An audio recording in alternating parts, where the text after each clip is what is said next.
اور انہوں نے پوچھا کہ یہ جو فیکچول ڈسپیوٹ ہے, یہ کنٹروورسیز کا جو ڈسپیوٹ ہے, یہ اس کا کیس کہاں پر چل رہا ہے. تو اس پر جو وکیل تھے عادل بازئی کے تیمور اسلم, انہوں نے عدالت کو یہ بتایا کہ اس وقت سول کورٹ کے اندر یہ ڈسپیوٹ چل رہا ہے کہ عادل بازئی کا کون سا حلف نامہ جو ہے وہ درست ہے اور کون سا غلط ہے, کیونکہ عادل بازئی کا یہ کہنا ہے کہ میں نے جو دوسرا بیان حلفی جمع کروایا ہے وہ میرا اصلی ہے, اس سے پہلے والا اصلی نہیں ہے. تو آپ دیکھیں کہ نوٹری پبلک اس کی پہلے بیان حلفی کی تصدیق نہیں کر رہا جو جعلی ہے, جس پر ان کا شناختی کارڈ نمبر اور یہ ساری چیزیں غلط لکھی ہیں, اور یہ سارے حقائق الیکشن کمیشن آف پاکستان کے سامنے موجود تھے, اور اس کے باوجود الیکشن کمیشن آف پاکستان نے عادل بازئی کو ڈی سیٹ کیا. اور یہاں پر ہمیں واضح طور پر الیکشن کمیشن کی وہ جو ایک ہوتی ہے نا خدمت گزاری شریف خاندان کی, اور خاص طور پر نواز شریف کی, کہ وہاں سے ایک حکم آ گیا ہے بنو شریفہ سے, تو بس یہ وہی اب سب سے اہمیت کی حامل چیز ہے. اس کے علاوہ جو حقائق یا جو چیزیں منظر عام پر موجود ہیں ان کی ضرورت ہی نہیں ہے. اور ساتھ عدالت نے آج الیکشن کمیشن آف پاکستان کے اس اعتراض پر بھی, اس اختیار پر بھی سوال اٹھایا کہ الیکشن کمیشن آف پاکستان کا دائرہ اختیار کیا بنتا ہے کہ وہ فیکچول جو کنٹروورسیز ہے اس کے اوپر بیٹھ کے فیصلہ کرے. جیسے میں نے کہا کہ اگر کوئی فیکچول ڈسپیوٹ ہے دو فریقین کے درمیان کے, ایک کا موقف ایک ہے دوسرے کا مختلف ہے, تو اس کا جو گراؤنڈ, اس کا جو فورم ہے وہ ہے سول کورٹ آپ کی, اور سول کورٹ اس کے اوپر فیصلہ کرے گی کہ ان دونوں فریقین میں سے درست کون ہے اور غلط کون ہے. اور الیکشن کمیشن آف پاکستان نے یہ جو سول کورٹ کا اختیار تھا وہ بھی اپنے پاس انہوں نے لے لیا, اور اپنے پاس یہ اختیار رکھتے ہوئے الیکشن کمیشن آف پاکستان نے ایک جو بیان حلفی تھا اس کو تسلیم کر لیا, دوسرے کو اس نے مکمل طور پہ رد کر دیا. تو یہ جو سول کورٹ کا دائرہ اختیار استعمال کرنا, یہ ایک بڑا اہم نقطہ ہے کہ الیکشن کمیشن کیسے سول کورٹ کا دائرہ اختیار استعمال کر سکتا ہے. جو بلے کا انتخابی نشان والا کیس تھا اس میں بھی پاکستان تحریک انصاف کا یہی اعتراض تھا کہ سپریم کورٹ آف پاکستان اپنی طرف سے جو سول کورٹ کے اختیارات ہیں وہ استعمال نہیں کر سکتی. اگر ان کا یہ موقف مان بھی لیا جائے کہ یہ پی ٹی آئی میں ہے تو اس کا متعلقہ فورم سول کورٹ ہے, سول کورٹ میں جائیں, وہاں پر ہم بھی جائیں گے اور وہاں پر ہم بھی اپنے تمام تر جو ریکارڈ ہے وہ رکھیں گے اور یہ بھی رکھیں گے, اور اس کے بعد سول کورٹ یہ ڈیسائیڈ کرے گی کہ ہم دونوں فریقین میں سے درست کون ہے اور غلط کون ہے. لیکن اس میں قاضی فائز عیسیٰ نے سول کورٹ کے اختیارات کا غلط استعمال کیا, اور یہاں پر Election Commission of Pakistan civil court کے اختیارات کو استعمال کر رہا ہے جو اس کا دائرہ اختیار بنتا ہی نہیں ہے. اور جسٹس منصور علی شاہ نے کیس کی سماعت کے دوران یہ کہا, کیٹیگوریکلی کہا کہ ہم اس بات کا بھی تعین کریں گے پہلے کہ یہ جو الیکشن کمیشن آف پاکستان کا دائرہ اختیار تھا کہ وہ سول کورٹ کے اختیارات کو استعمال کرتے ہوئے دو بیان حلفی میں سے ایک کو ٹھیک کر دے دوسرے کو غلط کر دے. تو یہ میرے خیال میں کافی ساری چیزیں الیکشن کمیشن آف پاکستان کے اگینسٹ جا رہی ہیں. پھر دوسری اہم چیز یہ ہے کہ آج جیسا میں نے کہا کہ کیس کی سماعت کے دوران مخصوص نشستوں والے کیس کا بھی ذکر آ گیا, انہوں نے حوالہ بھی دے دیا. تو اب جب یہ کیس چلے گا تو ممکن یہی ہے کہ اس میں کہیں نہ کہیں کوئی نہ کوئی ایسی آبزرویشن مخصوص نشستوں والے فیصلے پر بھی آئے گی.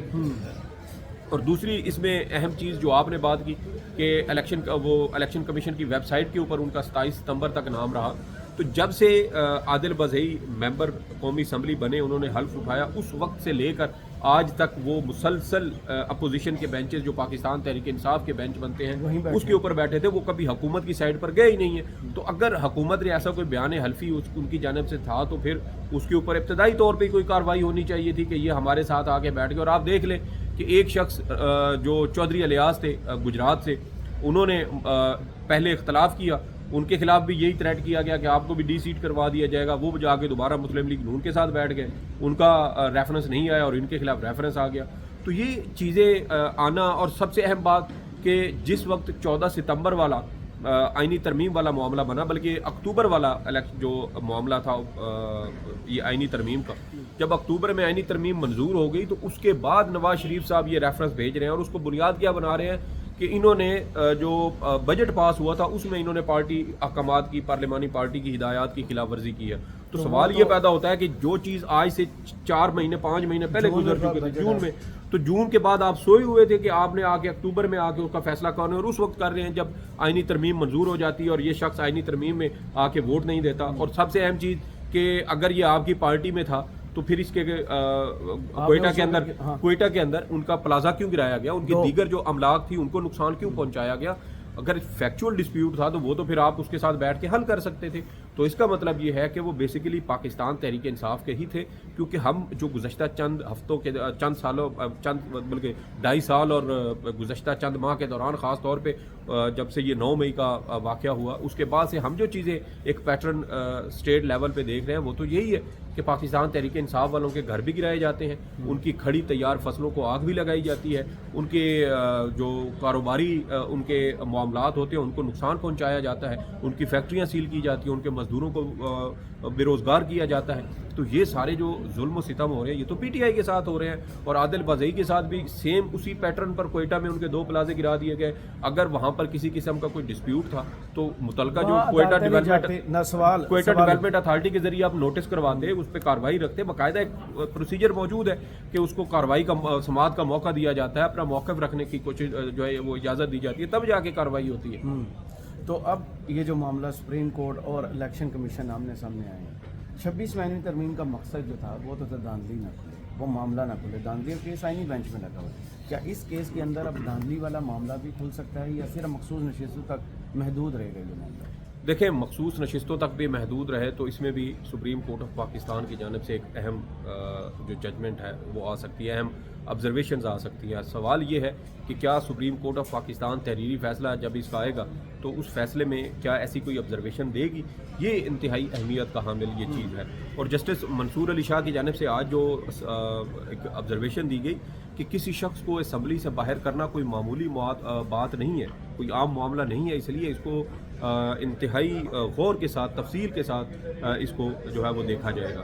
تو یہاں اب الیکشن کمیشن آف پاکستان اگر فرض کر لیتے ہیں کہ صرف سپریم کورٹ مخصوص نشستوں کی حد تک بھی محدود رہتی ہے تو سپریم کورٹ تو اپنے جو مخصوص نشستوں کا تفصیلی فیصلہ ہے اس میں بھی الیکشن کمیشن کو چارج شیٹ کر چکی ہے، اور سپریم کورٹ نے اس میں بڑا واضح طور پہ کہا کہ الیکشن کمیشن کا ایک فرض تھا، ایک کام تھا، اور وہ کام تھا شفاف، آزادانہ، منصفانہ اور بروقت انتخابات کروانا. اور الیکشن کمیشن اس ایک کام میں بھی، اس ایک ذمہ داری میں بھی مکمل طور پر ناکام ہوا. نہ وہ شفاف ہوئے، نہ وہ آزادانہ تھے، نہ وہ وقت پر ہوئے. تو مجھے بتائیں کہ جو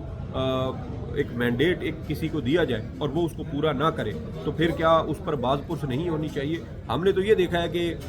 کسی شخص کو اگر کوئی ذمہ داری دی جائے اور وہ اس پر پورا نہ اتر سکے تو اس سے تو پھر وہ ذمہ داری یا وہ اختیار واپس لے لیا جاتا ہے. تو پھر یہاں الیکشن کمیشن آف پاکستان کیوں یہ سارا کچھ کر رہا ہے اور کوئی اس سے پوچھ کرنے والا نہیں ہے، کوئی اس سے یہ پوچھنے والا نہیں ہے؟ ہر جگہ پہ کہا جاتا ہے آئین شکنی. تو جہاں پر الیکشن کمیشن نے اگر بر وقت آزادانہ منصفانہ انتخابات نہیں کروائے تو کیا الیکشن کمیشن آئین شکنی کا مرتکب نہیں ہوا؟ بالکل ہوا ہے. اور یہ تو صرف میٹر آف ٹائم ہے کرامت مغل صاحب کے جس دن حکومت تبدیل ہوئی اور کچھ ایسے لوگ آئے جو عوام کے ووٹ سے منتخب ہو کے اسمبلیوں میں پہنچیں گے تو انشاءاللہ الیکشن کمیشن آف پاکستان کے خلاف بھی کارروائی ہوگی. اور جس نے آئین شکنی کی ہے، اس آئین کا، اس ملک کے آئین کا، قانون کا مذاق اڑایا، دھجیاں اڑائی ہیں، وہ ایک دن ضرور قانون کی گرفت میں آئیں گے. اور میرے خیال میں جیسے ایک تھی نا یہ خصوصی عدالت جس میں پرویز مشرف سنگین غداری کیس کا چل رہا تھا، جیسے اس میں فیصلہ دیا گیا تھا اور جسٹس وقار سیٹھ نے اپنا ایک نوٹ لکھا تھا کہ پرویز مشرف کی لاش گھسیٹتے ہوئے ڈی چوک لائی جائے اور پھر 3 دن تک ڈی چوک پر لٹکائے رکھے جائے. تو اسی طرح کے کچھ ججمنٹ جو ہے وہ میرے خیال میں ان تمام آئین شکنوں کے لیے بھی پاکستان کی کسی نہ کسی عدالت سے ایک نہ ایک دن ضرور آئے گا. کیونکہ بہتری ہمیشہ اس وقت ہوتی ہے جب آپ کسی کو قانون کی خلاف ورزی کا مرتکب ٹھہرائیں گے اور اس کو قانون کی گرفت میں لائیں گے، قانون کے کٹہرے میں لائیں گے، اس کے اقدامات پر اس سے پوچھ کریں گے تو پھر ہی یہ سارے معاملات رک سکتے ہیں. اگر کوئی شخص مسلسل ٹریفک سگنلز کی خلاف ورزی کر رہا ہو اور بھی بہت سارے لوگ کر رہے ہوں تو جب تک آپ ایک کو روک کے اس کے خلاف کارروائی نہیں کریں گے دیگر کو بھی عبرت نہیں ملتی. تو یہاں ضروری ہے کچھ نہ کچھ ایسا ہو. اور میرے خیال میں سپریم کورٹ ایک بار پھر الیکشن کمیشن کی نالائکی، نہلی کو اگر اپنے فیصلے کا حصہ بنا دیتی ہے تو یہ کوئی معمولی بات نہیں ہوگی اور ان پر اثر بھی کوئی نہیں ہوگا. نہیں، اثر ضرور ہوگا کرامت مغل صاحب، آج نہیں تو کل. جیسا میں نے کہا چیزیں اثر ضرور کرتی ہیں. اور آپ یہ دیکھ لیں کہ آئینی بینچ کے حوالے سے ہم کہتے ہیں کہ شاید ان کو کوئی فرق نہیں پڑتا، لیکن بہت فرق پڑتا ہے، بہت دباؤ میں ہے. اور بلکہ یہاں تک کہا جاتا ہے کہ جیسے ہم کوئی گناہ کر رہے ہیں. میرے خیال میں گناہ تو کر رہے ہیں آپ کہ جس طریقے سے آئینی بینچ بنا، جس طریقے سے آئینی ترمیم منظور ہوئی، یہ کوئی معمولی بات نہیں ہے. اور اب دیکھنا یہ ہے کہ آئینی بینچ والے بھی کیا وقت سے پہلے ان چیزوں کو بھانپ لیتے ہیں، سمجھ لیتے ہیں تو ٹھیک ہے، ورنہ قدرت اشارے ہی دیتی ہے. اس کے بعد تو پھر اشارہ جب رک جاتا ہے تو پھر پتہ نہیں کیا ہو، یہ تو قدرت ہی بہتر جانتی ہے. صحیح، بہت شکریہ سعید صاحب آپ کے وقت کا. مجھے اور سعید بلوچ صاحب کو سپریم کورٹ سے اجازت دیجیے اور کمنٹس باکس میں ضرور بتائیے گا یہ ویڈیو آپ کو کیسی لگی. اللہ حافظ.